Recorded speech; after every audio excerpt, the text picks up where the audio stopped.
ഈശോ മിശിഹായ്ക്ക് സ്തുതിയായിരിക്കട്ടെ. ഞാൻ മാണിപ്പറമ്പിലച്ചൻ. മരിയൻ ധ്യാനം 172 എപ്പിസോഡ്. തിരുവചന ജപമാലയിലും തയ്യാത്തോക്രിസ്തന്റെ വചനക്കൊന്തയിലും സാധാരണ ജപമാലയിലും നാം മരിച്ചവർക്ക് വേണ്ടി പ്രാർത്ഥിക്കുന്നുണ്ട്.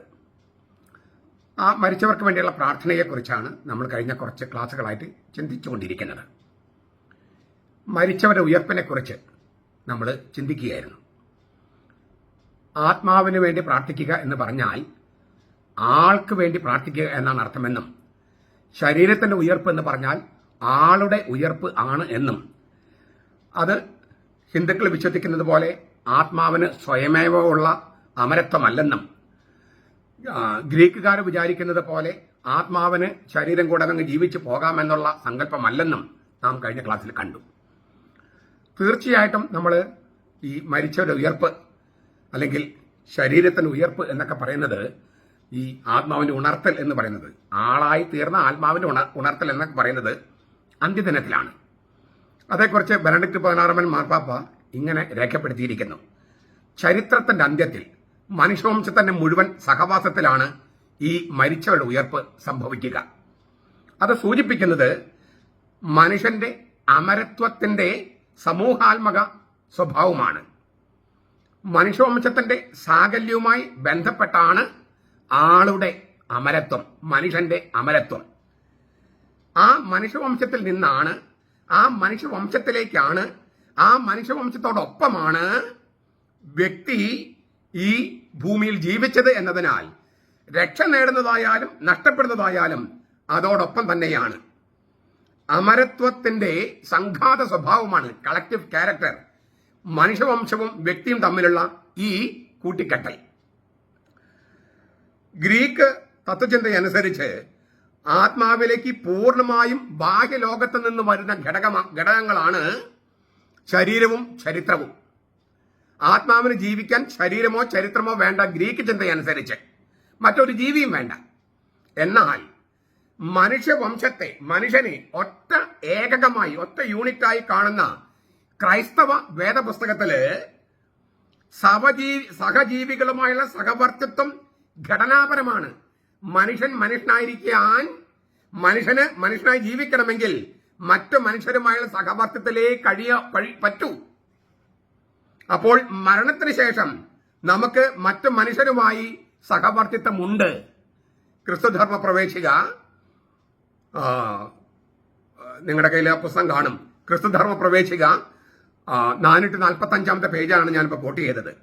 നമ്മൾ പുണ്യവാന്മാരുടെ ഐക്യം എന്നൊക്കെ പറയില്ലേ, പുണ്യവാന്മാരുടെ ഐക്യം. ആ പുണ്യവാന്മാരുടെ ഐക്യം എന്ന് പറയുന്നത് ഈ സംഗതിയാണ്. വിശ്വാസ പ്രവർത്തനങ്ങൾ പുണ്യവാന്മാരുടെ ഐക്യം ചൊല്ലുന്നുണ്ട്. പുണ്യവസ്തുവായ വിശുദ്ധ കുർബാനയിൽ പങ്കുചേരുന്നവരെല്ലാം പുണ്യവാന്മാരുടെ ഐക്യത്തിൽ പങ്കുചേരുന്നു. അതായത് നമ്മൾ ഈ ഭൂമിയിൽ ജീവിക്കുന്നത് മറ്റു മനുഷ്യരുമായ സഹവർത്തത്തിലാണ്. നാം രക്ഷ പ്രാപിക്കുന്നതായാലും രക്ഷ നഷ്ടപ്പെടുന്നതായാലും മറ്റു മനുഷ്യരുമായുള്ള ആ അവസ്ഥയിലേ പറ്റൂ. അല്ലാതെ ആത്മാവിന് ഇല്ലേ ശരീരവും വേണ്ട, പിന്നെ ചരിത്രവും വേണ്ട, ഗ്രീക്ക് ചിന്തയനുസരിച്ചും ഹൈന്ദവ തത്വശാസ്ത്രം അനുസരിച്ചും. അങ്ങനെയല്ല ക്രൈസ്തവ വിശ്വാസം. അത് മനസ്സിലാക്കാത്തത് കൊണ്ടാണ് ഇതൊരു, ഈ ഗ്രീക്ക് തത്വചിന്ത യൂറോപ്പിലും ഹൈന്ദവ തത്വചിന്ത പൗരസ്ത്യ ദേശങ്ങളിലും പ്രത്യേകിച്ച് ഇന്ത്യയിലും രൂഢമൂലമായിട്ടുള്ളതിനാൽ ക്രൈസ്തവ വിശ്വാസം അതിൽ അന്തരമുള്ളതാണെന്ന് പറഞ്ഞാൽ അത് മണ്ടത്തരമാണെന്നാണ് ആൾക്കാർ വിചാരിക്കണേ. അതുകൊണ്ടാണ് ഈ കമന്റ് ബോക്സിലൊക്കെ അങ്ങനെ ചിലർ ഇടുന്നത്. അതായത് ഗ്രീക്ക് തത്വചിന്തയാണ്, അങ്ങനെ വിചാരിച്ചിട്ടാണ് പ്രൊട്ടസ്റ്റന്റുകാർ കത്തോലിക്ക സഭ വിട്ടുപോയത്. ഗ്രീക്ക് തത്വചിന്ത തന്നെയാണ് ക്രൈസ്തവ വിശ്വാസം എന്ന് തെറ്റിദ്ധരിച്ചിട്ടാണ് പ്രൊട്ടസ്റ്റന്റുകാർ കത്തോലിക്ക സഭ വിട്ടുപോയത്. അപ്പൊ അവര് കത്തോലിക്ക സഭയുടെ തത്വത്തെ സത്യവേദ പുസ്തകത്തിലെയും ബൈബിളിലെയും സംഗതികൾ അവര് മനസ്സിലാക്കിയിട്ടില്ലെന്നർത്ഥം. ഞാൻ പറഞ്ഞു കഴിഞ്ഞു, ആത്മാവ് ശരീരത്തിൽ നിന്ന് വേറിട്ട് നിൽക്കുന്ന ഒരു ആത്മാവ് എന്ന അർത്ഥത്തിൽ ബൈബിളിൽ ഒരു വാക്കില്ല. അതുപോലെ ശരീരത്തിന്റെ ഉയർപ്പ് എന്ന് പറഞ്ഞാൽ ആളുടെ ഉയർപ്പാണ്. ആത്മാവിന് വേണ്ടി പ്രാർത്ഥിക്കുക എന്ന് പറഞ്ഞാൽ ആൾക്ക് വേണ്ടി പ്രാർത്ഥിക്കാനാണ്. ഇതൊക്കെ നമ്മൾ പല പ്രാവശ്യം കണ്ടു കഴിഞ്ഞതാണ്, പിന്നെയും നമ്മൾ ആവർത്തിക്കേണ്ട കാര്യമില്ല. ഞാൻ ഈ കമന്റ് ബോക്സ് കണ്ടതുകൊണ്ട് പറയാണ്. അപ്പോൾ ഇഹലോകത്ത് നമ്മൾ മറ്റു മനുഷ്യരുമായുള്ള സഹവർത്തത്തിലാണ് ജീവിക്കുന്നതെങ്കിൽ പരലോകത്തും മറ്റു മനുഷ്യരുമായുള്ള സഹവർത്തത്തിലെ രക്ഷയാണെങ്കിലും ശിക്ഷയാണെങ്കിലും അനുഭവിക്കാൻ പറ്റും. ഇതിനെയാണ് പുണ്യവാന്മാരുടെ ഐക്യം എന്ന് പറയണേ. ചുരുക്കത്തിൽ ഇപ്പൊ നമ്മൾ കുറെ ദിവസങ്ങളായി ചർച്ച ചെയ്യുന്നതിൽ നിന്ന് 4 കാര്യങ്ങൾ നമുക്ക് ഉപസംഹാരമായിട്ട് എടുക്കാം. ആ 4 കാര്യങ്ങൾ നമ്മൾ ഇന്ന് ചർച്ച ചെയ്യാണ്. കുറെ ചർച്ചകൾ നടത്തി അതിന്റെ വെളിച്ചത്തില് നമുക്കൊരു 4 കാര്യങ്ങൾ നമുക്ക് ഉപസംഹരിക്കാം. 1, ഉത്ഥാനം, ഉയർപ്പ് എന്ന വാക്കിലൂടെ ബൈബിള് സൂചിപ്പിക്കുന്നത് ആളുടെ, മനുഷ്യൻ എന്ന അഖണ്ഡ വ്യക്തിയുടെ അമരത്വമാണ്. ഉത്ഥാനം, ഉയർപ്പ് എന്ന വാക്കിലൂടെ ബൈബിൾ എന്ന സത്യവേദ പുസ്തകം ഉദ്ദേശിക്കുന്നത് ആളുടെ, മനുഷ്യൻ എന്ന അഖണ്ഡ വ്യക്തിയുടെ അമരത്വമാണ്. ഗ്രീക്ക് തത്വചിന്തയിലും ഹൈന്ദവ തത്വചിന്തയിലും മനുഷ്യൻ നശ്വരനായ സൃഷ്ടിയാണ്. അതിനങ്ങ് ജീവിച്ചുകൊണ്ടേയിരിക്കാനാകില്ല. ശരീരം, ആത്മാവ് എന്നീ 2 വ്യത്യസ്ത തലങ്ങളിലുള്ള 2 ചേരുവകളുടെ കൂടിച്ചേരൽ അനുസരിച്ച് മരിക്കുമ്പോൾ വ്യത്യസ്ത വഴികളിലേക്ക് അത് തിരിയുന്നു. ഒന്ന് നശിക്കുന്നു, മറ്റൊന്ന് ജീവിക്കുന്നു. ഇതാണ് ഹൈന്ദവ തത്വചിന്തയും അതുപോലെ ഗ്രീക്ക് തത്വചിന്തയും. എന്നാൽ ക്രിസ്ത്യാനികളുടെ വിശ്വാസം അനുസരിച്ച്, ബൈബിൾ എന്ന സത്യവേദ പുസ്തകം അനുസരിച്ച് ഈ ജീവി തന്നെയാണ് നമ്മളായിരിക്കുന്ന ആ ജീവി, മനുഷ്യൻ എന്ന ജീവി തന്നെയാണ്, മനുഷ്യൻ എന്ന സൃഷ്ടിയാണ് രൂപാന്തരപ്പെട്ട അവസ്ഥയിൽ അമരത്വം പ്രാപിച്ച് ജീവിച്ചുകൊണ്ടേയിരിക്കുന്നത്. ഗ്രീക്ക് തത്വചിന്ത, ഹൈന്ദവ തത്വചിന്ത അനുസരിച്ച് ആത്മാവ് നശിക്കുന്നില്ല, ശരീരം നശിക്കുന്നു. ആത്മാവ് ജീവിച്ചുകൊണ്ടേയിരിക്കുന്നു, ശരീരം ജീവിക്കുന്നില്ല. അങ്ങനെയാണ് അവരുടെ വിശ്വാസം. ക്രൈസ്തവ വിശ്വാസം അതല്ല. നാം എന്ന ജീവിയാണ് മരണത്തിന് ശേഷം അമരത്വം പ്രാപിച്ച് നിത്യമായി ജീവിച്ചുകൊണ്ടിരിക്കുന്നത്. അപ്പോ വീണ്ടും ബെനഡിക്ട് മാർപ്പാപ്പയുടെ വാക്കുകൾ ഞാൻ പറയാണ്. നീണ്ട ഒരു ഇടവേളയ്ക്ക് ശേഷം ശരീരത്തിലേക്ക് ആത്മാവിനെ തിരികെ ഏൽപ്പിക്കലല്ല ഉത്ഥാനം കൊണ്ട് അർത്ഥമാക്കുന്നത്. നീണ്ട ഒരു ഇടവേളയ്ക്ക് ശേഷം ശരീരത്തിലേക്ക് ആത്മാവിനെ തിരികെ ഏൽപ്പിക്കലല്ല ഉത്ഥാനം കൊണ്ട് അർത്ഥമാക്കുന്നത്. മനുഷ്യർ തന്നെ തുടർന്നും ജീവിക്കുകയാണ്. മനുഷ്യൻ, ആത്മാവും ദേഹം, ദേഹി, ആത്മാവ് എന്ന 3 ഘടകങ്ങളുമുള്ള മനുഷ്യൻ തന്നെയാണ് ജീവിക്കുന്നത്. മനുഷ്യനെയാണ് ദൈവം മരണത്തിൽ നിന്ന് ഉണർത്തുന്നത്. അതാണ് ഉത്ഥാനം, അതാണ് അമരത്വം. മനുഷ്യനെ, ആത്മാവിനെ മാത്രമല്ല, മനുഷ്യനെ, ശരീരത്തെ മാത്രമല്ല, മനുഷ്യൻ എന്ന സാകല്യ വ്യക്തി, അഖണ്ഡ വ്യക്തി, ആ മനുഷ്യനെയാണ് ദൈവം മരണത്തിൽ നിന്ന് ഉണർത്തുന്നത്. അതാണ് അമരത്വം, അതാണ് ഉയർപ്പ്. ഇതാണ് ഒന്നാമത്തെ കൺക്ലൂഷൻ. 2, ക്രിസ്തീയ വിശ്വാസം അനുസരിച്ച് ആത്മാവിന് സ്വയമേവ മരണമില്ലാത്തത് കൊണ്ടല്ല അത് ഉയർപ്പിക്കപ്പെടുന്നതും ശരീരത്തിന്റെ മരണത്തിന് ശേഷം അത് തുടർന്ന് ജീവിച്ചുകൊണ്ടിരിക്കുന്നതും. ഞാൻ അത് പറയാൻ ആഗ്രഹിക്കുക. കാരണം നമ്മുടെ മനസ്സിലൊക്കെ രൂഢമൂലമായി കിടക്കുന്നത് ഈ ഗ്രീക്ക് തത്വചിന്തയോ അല്ലെങ്കിൽ ഹൈന്ദവ തത്വചിന്തയോ ആണ്. അപ്പോ ആത്മാവിന് സ്വയമേവ മരണമില്ലാത്തത് കൊണ്ടല്ല അത് ഉയർപ്പിക്കപ്പെടുന്നതും ശരീരത്തിന്റെ മരണത്തിന് ശേഷം അത് തുടർന്നുകൊണ്ട് ജീവിക്കുന്നതും. അത് അവരുടെ വിശ്വാസം അങ്ങനെയാണ്. ക്രൈസ്തവ വിശ്വാസം അങ്ങനെയല്ല. ഒന്നുകൂടെ വ്യക്തമാക്കിയാൽ, സ്വയമേവ നശിപ്പിക്കാനാകാത്ത ഘടകത്തിന്റെ നൈസർഗിക ശക്തിയിൽ നിന്നല്ല ബൈബിൾ വിവക്ഷിക്കുന്ന അമരത്വം പുറപ്പെടുന്നത്. ക്രിസ്തുധർമ്മ പ്രവേശിക 442.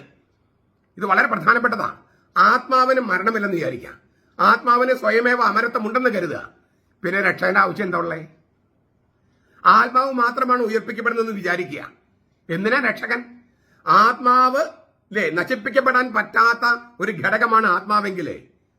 ആത്മാവ് ശരീരത്തിൽ വേർപ്പെടുന്നു, ആത്മാവിന് മരണമില്ല, ആത്മാവിന് സ്വയമേവ അമരത്വം ഉണ്ടെങ്കിൽ പിന്നെ രക്ഷകന്റെ ആവശ്യമുണ്ടോ? ഇതുകൊണ്ടാണ് ഹിന്ദു മതവിശ്വാസികൾക്ക് ഒരു രക്ഷകൻ വേണമെന്ന് പറഞ്ഞാൽ ഉൾക്കൊള്ളാൻ പറ്റാത്തത്.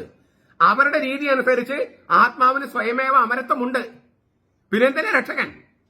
എന്നാൽ ക്രൈസ്തവ വിശ്വാസം അങ്ങനെയല്ല. ആത്മാവിന് സ്വയമേവ അമരത്വമുള്ളത് കൊണ്ടല്ല ശരീരത്തിൽ വേർപ്പെട്ടതിന് ശേഷം ആത്മാവ് ഇങ്ങനെ ജീവിച്ചുകൊണ്ടിരിക്കുന്നത്. അത് അവരുടെ വിശ്വാസം അങ്ങനെയാണ്. പക്ഷെ നമ്മുടെ വിശ്വാസം അങ്ങനെയല്ല. ഞാൻ ഒന്നുകൂടി പറയാണ്.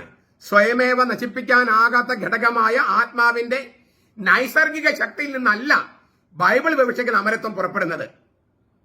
ഞാൻ പറഞ്ഞു കഴിഞ്ഞു. ആത്മാവിന് സ്വയമേവ അമരത്വം ഉണ്ടെങ്കിൽ അതിന്റെ സ്വയം ശക്തിയിൽ അതിന് തുടർന്നങ്ങ് ജീവിക്കാൻ പറ്റുമെങ്കിൽ പിന്നെ എന്തിനാ രക്ഷകൻ? മുൻപേ ഉണ്ടായിരുന്നതും സ്വതന്ത്രമായ ആത്മാവിന്റെ അമരത്വത്തിന്റെ പോരായ്മ നികത്തുകയല്ല മരിച്ചവരുടെ ഉയർപ്പ്. മുൻപുണ്ടായിരുന്നതും സ്വതന്ത്രവുമായ ആത്മാവിന്റെ അമരത്വത്തിന് ഒരു പോരായ്മയുണ്ടെങ്കിൽ അത് നികത്താണ് മരിച്ചവരുടെ ഉയർപ്പ് എന്ന് ചിലർ പറയും. അതുമല്ല ക്രിസ്തുധർമ്മ പ്രവേശിക 442. പിന്നെ എന്താണ്? മരിച്ചവരിൽ ഉത്ഥാനം ചെയ്ത യേശു തന്റെ നിത്യജീവിതത്തിലെ ശാശ്വത ജീവിതത്തിൽ നമ്മെ ഉൾച്ചേർത്തുന്നത് കൊണ്ടാണ് നാം മരിച്ചവരിൽ നിന്ന് ഉയർപ്പിക്കപ്പെടുന്നത്. ഞാനത് ഒന്നുകൂടി ആവർത്തിക്കാൻ ആഗ്രഹിക്കുകയാണ്. മരിച്ചവരിൽ നിന്ന് ഉത്ഥാനം ചെയ്ത യേശു, അങ്ങനെ ഒരൊറ്റ ആളെ ചെയ്തിട്ടുള്ളൂ. രാമനോ കൃഷ്ണനോ ബുദ്ധനോ മുഹമ്മദോ ആരും തന്നെ മരിച്ചവർ ഉയർപ്പിക്കപ്പെട്ടിട്ടില്ല. മരിച്ചവരിൽ ഉത്ഥാനം ചെയ്ത യേശു നമ്മെ അവന്റെ ശാശ്വത ജീവിതത്തിൽ ഉൾച്ചേർത്തുന്നത് കൊണ്ടാണ് നാം മരിച്ചവരിൽ ഉയർപ്പിക്കപ്പെടുന്നത്. രണ്ടുപേരുടെ, അതായത് ഉയർപ്പിക്കുന്നവന്റെയും ഉയർപ്പിക്കപ്പെടുന്നവന്റെയും, ഉയർപ്പിക്കുന്ന യേശുവിന്റെയും ഉയർപ്പിക്കപ്പെടുന്ന നമ്മുടെയും ഉൾച്ചേരൽ നമ്മുടെ ഉത്ഥാനത്തിലുണ്ട്. രണ്ടുപേര് ആത്മാവിന് സ്വയമേവ അമരത്വമുള്ളത് കൊണ്ടല്ല, മരിച്ചവരിൽ ഉയർപ്പിക്കപ്പെട്ട യേശു നമ്മെ അവന്റെ ശാശ്വതമായ ജീവിതത്തിൽ, നിത്യജീവിതത്തില് നമ്മെ ഉൾച്ചേർത്തുന്നത് കൊണ്ടാണ് മരിച്ചവരിൽ നിന്ന് നാം ഉയർപ്പിക്കപ്പെടുന്നത്. അപ്പൊ രണ്ടുപേരുടെ ഉൾച്ചേരലുണ്ട്, ഉയർപ്പിക്കുന്നവന്റെയും ഉയർപ്പിക്കപ്പെടുന്നവന്റെയും. ഇയ്യോബിന്റെ പുസ്തകം 19-ാം അധ്യായം 25-26 വാക്യങ്ങള്, സങ്കീർത്തനം 73-23. ഞാൻ ആവർത്തിക്കട്ടെ, ശ്രീബുദ്ധനോ ശ്രീരാമനോ ശ്രീകൃഷ്ണനോ മുഹമ്മദോ മരിച്ചവരിൽ ഉയർത്തിട്ടില്ല. യേശുക്രിസ്തു മാത്രമാണ് മരിച്ചവരുടെ ഇടയിൽ നിന്ന് ഉത്ഥാനം ചെയ്തിട്ടുള്ളത്. അതുകൊണ്ട് തന്നെ അവന് മാത്രമേ മനുഷ്യരെ മരിച്ചവരുടെ ഇടയിൽ നിന്ന് ഉയർപ്പിക്കാനുള്ള ശക്തിയുള്ളൂ. മരിച്ചവരിൽ നിന്ന് ഉയർപ്പിക്കപ്പെട്ട ആൾക്ക് മാത്രമല്ലേ നമ്മെ മരിച്ചവരിൽ നിന്ന് ഉയർപ്പിക്കാൻ പറ്റുള്ളൂ. സ്വന്തക്കാരെ രക്ഷിക്കാൻ ഏതറ്റം വരെയും പോകുന്ന സ്നേഹമായ യേശു, യോഹന്നാൻ 13:1, മരിച്ചവരിൽ നിന്ന് ഉയർക്കുകയും തന്നെ സ്നേഹിക്കുന്നവർക്കെല്ലാം ശാശ്വത ജീവൻ, നിത്യത്വം ഉറപ്പു നൽകുകയും ചെയ്തിരിക്കുന്നു. സ്നേഹത്തിന് വേണ്ടി നമ്മൾ കൊതിക്കുന്നു അല്ലേ? എല്ലാവരും സ്നേഹത്തിന് വേണ്ടി കൊതിക്കുന്നു. എന്താ സ്നേഹം? അമരത്വം പ്രാപിക്കാനുള്ള, നിത്യത്വം പ്രാപിക്കാനുള്ള, ശാശ്വതത്വം പ്രാപിക്കാനുള്ള മോഹമാണ് ശരിക്കും പറഞ്ഞ സ്നേഹം. എങ്ങനെയെങ്കിലും ശാശ്വതമായി നിൽക്കണം, മരണത്തെ അതിജീവിക്കാനുള്ള ശ്രമമാണ് സ്നേഹം. അപ്പോൾ എല്ലാ സ്നേഹവും നിത്യത്വത്തിനായി കൊതിക്കുന്നു. ദൈവത്തിന്റെ സ്നേഹം അതിനായി ദാഹിക്കുക മാത്രമല്ല, അത് സാക്ഷാത്കരിക്കുന്നു. കാരണം അത് നിത്യസ്നേഹമാണ്. ആ സാക്ഷാത്കാരമാണ് മരിച്ചവരുടെ ഉയർപ്പ്. സ്നേഹം നിത്യത്വത്തിനായി കൊതിക്കുന്നു. ദൈവം നമ്മൾ നിത്യത്തിൽ ജീവിക്കണമെന്ന് ആഗ്രഹിക്കുന്നു. അത് അവൻ സാക്ഷാത്കരിക്കുന്നു, ക്രിസ്തുവിനെ ഉയർപ്പിച്ചുകൊണ്ടും അങ്ങനെ ഉയർപ്പിക്കപ്പെട്ട ക്രിസ്തുവിലേക്ക് നമ്മെ ഉൾച്ചേർത്തിക്കൊണ്ടും. ക്രിസ്തു ധർമ്മ പ്രവേശിക 4:43-4:44. അതിനാൽ മരിച്ചവരുടെ ഉത്ഥാനത്തിൽ മനുഷ്യന്റെ ഏറ്റവും സാരാംശമായ ആളത്വം നിലനിൽക്കുന്നു. മരിച്ചവരുടെ ഉത്ഥാനത്തിൽ മനുഷ്യന്റെ ഏറ്റവും സാരാംശമായ ആളത്വം നിലനിൽക്കുന്നു. അതായത് ഭൗമികമായ അസ്തിത്വത്തിലൂടെ പരിഭാഗം വന്ന ശാരീരികമായി തീർന്ന ആത്മീയതയും ആത്മീയമായി തീർന്ന ശാരീരികതയും മരണത്തിന് ശേഷവും അസ്തിത്വത്തിൽ മറ്റൊരു തരത്തിൽ തുടരുന്നതാണ് മരിച്ചവരുടെ ഉയർപ്പ്. ശാരീരികതയായി തീർന്ന ആത്മീയതയും ആത്മീയമായി തീർന്ന ശാരീരികതയും, ഇതൊക്കെ ഞാൻ മുമ്പ് പറഞ്ഞിട്ടുണ്ട്, എന്നാലും ഒന്നുകൂടി പറയാണ്. ദൈവം സൃഷ്ടിച്ച ആത്മാവിന് മാംസം കൊടുക്കാൻ, ശരീരം കൊടുക്കാൻ നമ്മുടെ മാതാപിതാക്കളോട് ദൈവം ആവശ്യപ്പെടുകയാണ്. അങ്ങനെ മാതാപിതാക്കള് ദൈവം സൃഷ്ടിച്ച ആത്മാവിന് ഈ ശരീരം കൊടുക്കുമ്പോൾ, അതാണ് അവരുടെ മാതാപിതാക്കളുടെ ശാരീരിക സംയോഗം എന്ന് പറയണേ, ലൈംഗിക സംയോഗം. അപ്പോൾ ശരീരം കൊടുക്കുമ്പോൾ, ദൈവം സൃഷ്ടിച്ച ആത്മാവിനോട് ശരീരം കൊടുക്കുമ്പോൾ ആ ആത്മാവ് തന്നെ ആളായിട്ട് മാറുന്നു. ആ ശരീരം ആത്മാവായി തീരുന്നു, വേർതിരിക്കാൻ പറ്റാത്ത വിധം. അതിനെയാണ് ആളത്വം എന്ന് പറയണേ. ഈ ദൈവം സൃഷ്ടിച്ച ആത്മാവിന് മാതാപിതാക്കള് ശരീരം കൊടുക്കുമ്പോൾ ആ ആത്മാവ് തന്നെ ആളായി മാറുന്നു, ആ ശരീരം തന്നെ ആത്മീയതയായിട്ട് മാറുന്നു. അതാണ് ബെനഡിക്ട് മാർപ്പാപ്പ പറയുന്നത്, ശാരീരികമായി തീർന്ന ആത്മീയതയും ആത്മീയമായി തീർന്ന ശാരീരികതയും മരണത്തിന് ശേഷം അസ്തിത്വത്തിൽ മറ്റൊരു തരത്തിൽ തുടരുന്നു. ഇതിനാണ് ആളത്വത്തിന്റെ ഉയർപ്പ്, ആളുടെ ഉയർപ്പ് എന്നൊക്കെ ഞാൻ കഴിഞ്ഞ ക്ലാസ്സിൽ പറഞ്ഞത്. ക്രിസ്തുധർമ്മ പ്രവേശിക 4:47 നിങ്ങൾക്ക് വായിക്കാം. ഞാൻ ഇതെല്ലാം കോട്ട് ചെയ്യുന്നത്, ഒന്ന്, നിങ്ങളിൽ പലരുടെ കയ്യിൽ ആ പുസ്തകമുണ്ട്. രണ്ടിത് മാണിപ്പറമ്പലത്തിന്റെ ഭാവനയോ മണ്ടത്തരോ അല്ല എന്ന് വ്യക്തമാക്കാൻ വേണ്ടിയാണ്. ഒന്നുകൂടി പറഞ്ഞാൽ, ചരിത്രത്തിനുള്ളിൽ ശരീരത്തോടെ ജീവിക്കുന്ന മനുഷ്യന്, ആത്മാവ് മാത്രമല്ലല്ലോ നമ്മള്, ശരീരം കൂടിയല്ലേ, ഈ ചരിത്രത്തിനുള്ളിൽ ശരീരത്തോടെ ജീവിക്കുന്ന മനുഷ്യന് അമരത്വം കൊടുക്കാൻ ദൈവം തിരുമനസ്സാകുകയും കൊതിക്കുകയും ചെയ്യുന്നു. നമ്മൾ ശരീരത്തോടു കൂടിയാണ് ഈ ഭൂമിയിൽ ജീവിക്കണേ. അങ്ങനെ ശരീരത്തോടു കൂടി ജീവിക്കുന്ന മനുഷ്യന് അമരത്വം കൊടുക്കാനാണ് ദൈവം തീരുമാനിക്കുന്നതും ചെയ്യുന്നതും. അനശ്വരമായ ആത്മാവ് സ്വയം നേടുന്നതല്ല, ദൈവം കൊടുക്കുന്നതാണ് മരിച്ചവരുടെ ഉയർപ്പ്. മുമ്പ് പറഞ്ഞതിനെ ഒന്നുകൂടി ആവർത്തിക്കുകയാണ്. ആവർത്തിക്കുന്നതിന് കാരണം ഒരുപാട് തെറ്റിദ്ധാരണയുള്ളത് കൊണ്ടാണ്. ആത്മാവിന് മരണമില്ലെന്നും ആത്മാവ് അമരത്വമുള്ളതാണെന്നും അതുകൊണ്ട് ആത്മാവ് ശരീരത്തിൽ വേർപ്പെടുമ്പോൾ ആത്മാവ് നിത്യമായി ജീവിക്കുന്നുവെന്നും വിശ്വസിക്കുന്നെങ്കിൽ അത് ഹൈന്ദവ വിശ്വാസമാണ്, ക്രൈസ്തവ വിശ്വാസമല്ല. ഗ്രീക്ക് വിശ്വാസമാണ്, ഗ്രീക്ക് തത്വചിന്തയാണ്, ക്രൈസ്തവ വിശ്വാസമല്ല.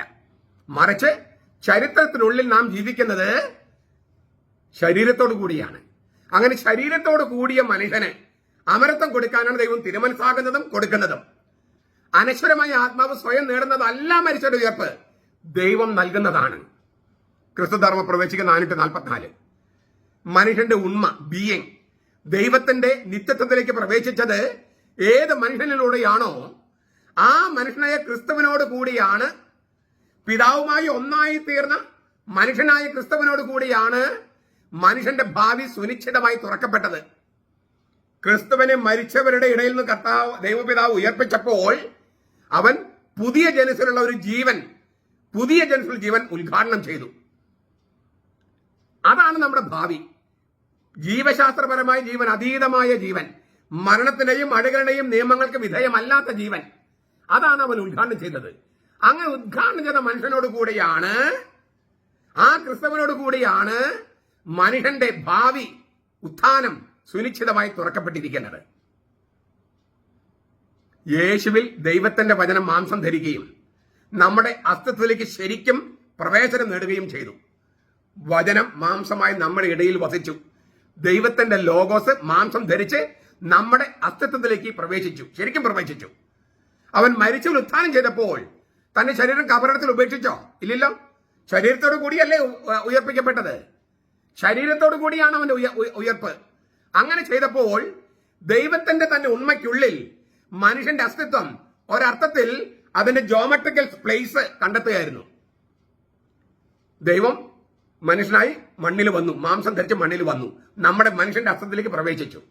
അങ്ങനെ മാംസമായി തീർന്ന ദൈവം, മനുഷ്യനായി തീർന്ന ദൈവം മരിച്ചവരിൽ നിന്ന് ഉയർപ്പിക്കപ്പെട്ടു. അപ്പോൾ അവൻ ഉയർപ്പിക്കപ്പെട്ടത് ശരീരത്തോടു കൂടിയാണ്. അങ്ങനെ ചെയ്തപ്പോൾ, ശരീരത്തോടു കൂടി ഉയർപ്പിക്കപ്പെട്ടപ്പോൾ നമ്മുടെ ശരീരത്തിലെ ഉയർപ്പ്, ദൈവത്തിന്റെ ഉണ്മയ്ക്കുള്ളിൽ മനുഷ്യനൊരു സ്ഥാനം, നമുക്ക് മനുഷ്യനെന്ന ആൾക്കൊരു സ്ഥാനം, അതാണ് ഈ മരിച്ചവരുടെ ഉയർപ്പ് എന്ന് പറയുന്നത്. ക്രിസ്തുധർമ്മ പ്രവേശിക 403, പേജ് 403. ദൈവത്തിൽ നമുക്ക് ഒരു ഇടം, അതാണ് സ്വർഗം. ദൈവത്തിൽ നമുക്ക് ഒരു ഇടം, അതാണ് സ്വർഗം. കാരണം മനുഷ്യനോടുള്ള ദൈവത്തിന്റെ സംഭാഷണമാണ്, വചനമാണ് ജീവൻ. മനുഷ്യനോടുള്ള ദൈവത്തിന്റെ സംഭാഷണം അല്ലേ? മിണ്ടിയും പറഞ്ഞിരിക്കണമെന്ന് പറയില്ലേ? നമുക്ക് മറ്റൊരാൾക്ക് വേണ്ടി ജീവിക്കാൻ പറ്റുള്ളൂ എന്ന് പറയില്ലേ? ഇതിനൊക്കെയാണ് സംഭാഷണം എന്ന് പറയണേ. സംഭാഷണം എന്ന് പറഞ്ഞാൽ മറ്റൊരാളുടെ സാന്നിധ്യത്തിലേ നമുക്ക് ജീവിക്കാൻ പറ്റൂ, മറ്റൊരാൾക്ക് വേണ്ടി നമുക്ക് ജീവിക്കാൻ പറ്റൂ. നാം നമുക്ക് വേണ്ടി തന്നെ ജീവിക്കുന്നു എന്ന് വന്നാൽ അത് ഡിപ്രഷനിലേക്ക് പോകും, ഉന്മാദാവസ്ഥ, ഭ്രാന്തിന്റെ വക്കിലേക്ക് പോകും, അല്ലെങ്കിൽ ഭ്രാന്തായി മാറും.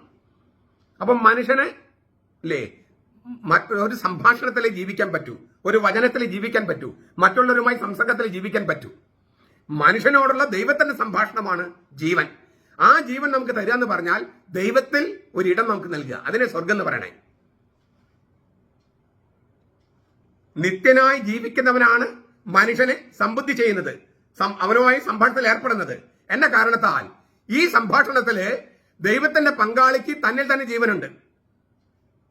അതിനർത്ഥം നമ്മോടുള്ള ദൈവത്തിന്റെ വചനമായി ക്രിസ്തു തന്നെയാണ് പുനരുത്ഥാനവും ജീവനും. ഞാനാണ് പുനരുത്ഥാനവും ജീവനും. യോഹന്നാൻ 11:25. അപ്പൊ എന്താണ് മരിച്ചവരുടെ ഉയർപ്പ്? ക്രിസ്തു എന്ന ആളിലായിരിക്കുന്നതാണ്. ക്രിസ്തു എന്ന ആളിലായിരിക്കുന്നതാണ് മരിച്ചവരുടെ ഉയർപ്പ്. ക്രിസ്തുവിലേക്കുള്ള ഈ പ്രവേശനം, അതിനെയാണ് നമ്മൾ വിശ്വാസം എന്ന് വിളിക്കണേ. വിശ്വാസം ഇങ്ങനെ മനസ്സിലുള്ള ഒരു സംഗതിയല്ല, ഭാവനയല്ല. അങ്ങനെയാണ് ബന്ധക്കസ്തക്കാരും യഹോവസാക്ഷികളും ദൈവസഭക്കാരും കരുതണേ. വിശ്വാസം എന്ന് പറഞ്ഞാൽ ഭാവന അല്ല, ക്രിസ്തുവിലേക്കുള്ള പ്രവേശനമാണ് വിശ്വാസം, ക്രിസ്തുവിലേക്കുള്ള പ്രവേശനം. അപ്പോൾ ദൈവത്താൽ അറിയപ്പെട്ടാലേ, ദൈവത്താൽ സ്നേഹിക്കപ്പെട്ടാലേ ഈ ക്രിസ്തുവിലേക്ക് പ്രവേശിക്കാൻ കഴിയൂ. ആ ക്രിസ്തുവിലേക്കുള്ള പ്രവേശനത്തെയാണ് അമരത്വം എന്ന് പറയണേ. ക്രിസ്തുധർമ്മ പ്രവേശിക 446. പുത്രനിൽ വിശ്വസിക്കുന്നവന് നിത്യജീവനുണ്ട്. പുത്രനിലേക്ക് പ്രവേശിക്കുന്നവന് നിത്യജീവനുണ്ടെന്നർത്ഥം. പുത്രനിൽ വിശ്വസിക്കാത്തവന് നിത്യജീവനില്ല. പുത്രനിലേക്ക് പ്രവേശിക്കുന്നില്ലെങ്കിൽ അവർക്ക് അമരത്വമില്ല, നിത്യജീവനില്ല. എന്ന് വെച്ചാൽ നിത്യത്വത്തിലേക്ക്, ശാശ്വതമായ ജീവനിലേക്ക്, അമരത്വത്തിലേക്ക് സ്വയമേവ പറന്നു പോകാനുള്ള ചിറകുകൾ ആത്മാവിനില്ല. നിങ്ങൾ ഈ ടോക്ക് ഒരു 6-7 പ്രാവശ്യമെങ്കിലും മനസ്സിരുത്തി കേൾക്കുമെന്നുള്ള പ്രത്യാശയിലാണ് ഞാൻ പറയുന്നത്. വളരെ ഗഹനമായ സംഗതിയാണ്. പക്ഷെ ഇതാണ് ക്രൈസ്തവ വിശ്വാസം. അപ്പം മൂന്നാമത്തെ കൺക്ലൂഷൻ ഇതൊക്കെയാണ്. ഈ മരിച്ചവർ ഉയർപ്പെങ്കിൽ നമ്മൾ മൂന്നാമത്തെ ഉപസംഹാരത്തിലേക്ക് എത്തുക, അതിന്റെ കൺക്ലൂഷനിലേക്ക് എത്തുകയാണ്. ലോകാവസരത്തിൽ മാത്രം നടക്കുന്ന അകലെയുള്ളൊരു സംഭവമല്ല പുനരുത്ഥാനം. ക്രിസ്തുവിലേക്ക് പ്രവേശിക്കുകയാണ് പുനരുത്ഥാനം. ഞാൻ പറഞ്ഞല്ലോ, വിശ്വാസത്തിലൂടെ അത് ഇപ്പോൾ സംഭവിക്കുകയാണ്. വിശ്വസിക്കുന്നവൻ ദൈവവുമായിട്ട് നിത്യമായി ജീവിക്കുന്ന ശാശ്വത ജീവനുള്ള ദൈവമായി സംഭാഷണത്തില. ഈ സംഭാഷണമാണ് മരണത്തെ അതിശയിക്കുന്ന നിത്യജീവൻ. ദൈവമായുള്ള സംഭാഷണമാണ് ഈ മരണത്തെ അതിശയിക്കുന്ന നിത്യജീവൻ. വിശ്വാസം ഉദ്ഘാടനം ചെയ്ത ക്രിസ്തുവുമായുള്ള ജീവിതം പുനരുത്ഥാന ജീവിതത്തിന് ആരംഭമായതിനാൽ അത് മരണത്തെ അതിശയിക്കുന്നു. ഫിലിപ്പി ലേഖനം 1:23, 2 കൊരിന്ത്യർ 5:28, 1 തെസ്സലോനിക്ക 5:10. വിശ്വാസത്തിന്റെ ഈ സംഭാഷണം തന്നെയാണ് നിത്യജീവൻ. അതിനെ തകർക്കാൻ മരണത്തിന് കഴിയില്ല. ക്രിസ്തുധർമ്മ പ്രവേശിക്കാൻ 446. ക്രിസ്ത്യാനിയുടേത് ക്രിസ്തുവിലേക്കുള്ള ഉൾച്ചേരലായതിനാലും ക്രിസ്തു എന്നേക്കും ജീവിക്കുന്നവനായതിനാലും ഇപ്പോഴേ നിത്യജീവനിൽ, ശാശ്വതമായ ജീവനിൽ ആയിരിക്കുന്നവനാണ് ക്രിസ്ത്യാനി. ക്രിസ്തുധർമ്മ പ്രവേശിക കത്തോലിക്ക സഭയുടെ മതബോധനം 10:20, 1020. ക്രിസ്ത്യാനിയുടേത് ക്രിസ്തുവിലേക്ക് ഉൾച്ചേരലായതിനാലും ക്രിസ്തു എന്നേക്കും ജീവിക്കുന്നവനായതിനാലും ഇപ്പോഴേ ക്രിസ്ത്യാനി നിത്യജീവനിലായിരിക്കുന്നു. അങ്ങനെ നിത്യജീവനിലായിരിക്കുന്നവൻ മാത്രമാണ് ക്രിസ്ത്യാനി. പേരുകൊണ്ട് മാത്രം ക്രിസ്ത്യാനിയായ പോരാ. മാരകപാപം ചെയ്യുകയും അതിൽ മരണം വരെ തുടരുകയും ചെയ്താൽ മാത്രമേ ഈ നിത്യജീവൻ നഷ്ടപ്പെടൂ. മാരകപാപം ചെയ്യുകയും പശ്ചാത്തപിക്കാതെ മരണം വരെ അതിൽ തുടരുകയും ചെയ്താൽ മാത്രമേ ഈ നിത്യജീവൻ നഷ്ടപ്പെടൂ. അല്ലെങ്കിൽ ഈ നിത്യജീവൻ നഷ്ടപ്പെടില്ല. ഇതാണ് മൂന്നാമത്തെ നമ്മൾ നിഗമനം. ഈ നാലാമത്തെ നിഗമനം, അമർത്യത അഥവാ നിത്യജീവന് സംഘാത സ്വഭാവമുണ്ട്. നമ്മൾ സൂചിപ്പിച്ചു. അത് പുണ്യവാന്മാർ ഐക്യമെന്ന് നമ്മൾ പറയുന്നെന്ന് പറഞ്ഞു. ഭൂമിയിലെ ഒരു മനുഷ്യ സമുദായത്തിലെ മനുഷ്യന് ജീവിക്കാൻ പറ്റൂ. മറ്റുള്ളവരുമായുള്ള സഹവർത്തിത്വത്തിലെ മനുഷ്യന് ജീവിക്കാൻ പറ്റൂ. മറ്റ് ജന്തുക്കളെ പോലെ അല്ല നമ്മൾ. മറ്റ് ജന്തുക്കൾക്ക് അങ്ങനെ വേണ്ട. മനുഷ്യൻ സാമൂഹിക ജീവിയാണ്. മറ്റ് മനുഷ്യരുടെ സാന്നിധ്യത്തിലെ മനുഷ്യൻ ജീവിക്കാൻ പറ്റൂ. മനുഷ്യ സമുദായത്തോടൊപ്പമുള്ള സഹവാസമാണ് അമരത്വം അഥവാ നിത്യജീവൻ. ഒറ്റയ്ക്കാക്കപ്പെട്ട ആത്മാവല്ല, മനുഷ്യൻ തന്നെയാണ് ജീവിക്കുന്നത് എന്നതിനാൽ മാനുഷിക സഹവർത്തത്തിന്റെ അംശവും ഭാവി ജീവിതത്തിന്റെ ഭാഗമാണ്. ഇക്കാരണത്താല് മനുഷ്യവംശത്തിന്റെ ഭാവി മൊത്തത്തിൽ പൂർത്തീകരിക്കുമ്പോൾ മാത്രമേ ഓരോ വ്യക്തിയുടെയും ഭാവി ജീവിതം പൂർണ്ണത കൈവരിക്കുള്ളൂ. പൂർണ്ണത കൈവരിക്കുന്നത് ലോകാവസാനത്തിലാണ്. സമയത്തിന്റെ സമാപ്തിയില് സാർവത്രിക വിധിക്ക് ശേഷം നീതിമാന്മാർ ശരീരത്തിലും ആത്മാവിലും മഹത്വീകൃതരായി ക്രിസ്തുവിനോടുകൂടെ ഭരിക്കും. കത്തോലിക്ക സഭയുടെ മതബോധനം 10:42, 1042. ഈ ഭൗതിക പ്രപഞ്ചം തന്നെ രൂപാന്തരപ്പെടും. പുതിയ ആകാശം പുതിയ ഭൂമിയും വരുന്നല്ലേ? അങ്ങനെയല്ലേ പറഞ്ഞു? ഈ ഭൂമി നശിപ്പിക്കപ്പെടുമെന്നല്ല പറഞ്ഞത്. പുതിയ ആകാശം പുതിയ ഭൂമിയും ഈ പ്രപഞ്ചം തന്നെ രൂപാന്തരപ്പെടുകയാണ്. കത്തോലിക്ക സഭയുടെ മതബോധനം 1060. ഇതൊക്കെ തനത് വിധിയെ തകിടം മറിക്കുകയല്ല അന്ത്യവിധിയിൽ ചെയ്യുന്നത്. പ്രത്യുത നന്മ ചെയ്തവർ ജീവന്റെ ഉയർപ്പിനായും തിന്മ ചെയ്തവർ ശിക്ഷാവിധിയുടെ ഉയർപ്പിനായും പുറത്തു വരുമെന്നാണ് പറഞ്ഞത്. സ്ലീഹന്മാർ നടപടി 24:15, ദാനിയേൽ 12:1, കത്തോലിക്ക സഭയുടെ മതബോധനം 10:38. അവരുടെ ആത്മാക്കള് തങ്ങളുടെ ശരീരങ്ങളോട് വീണ്ടും ഒന്നിക്കപ്പെടുകയും